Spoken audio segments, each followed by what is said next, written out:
Hi friends, అందరూ అన్నం తిన్నారా? మేమైతే ఇప్పుడే తింటున్నాం. ఈరోజు అయితే మాది కూర చికెను చింత చిగురేసి అయితే అమ్మ వండింది. ఈరోజు అయితే ఆడ గుడిసె కప్పినాం కదా, కమ్మలు కుట్టడం వరకు అయితే వచ్చింది. ఇంతసేపు అయితే గుడిసె పని చేసి వచ్చి ఇప్పుడైతే అన్నం తింటున్నా.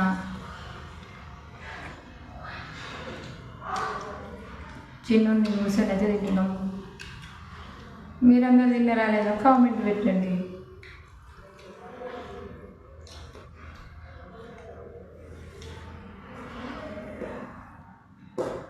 చికెన్ చింత చిగురు ఎంతమంది తిన్నారో కూడా చెప్పండి. మేమైతే ఎప్పుడు వేసుకుంటాం.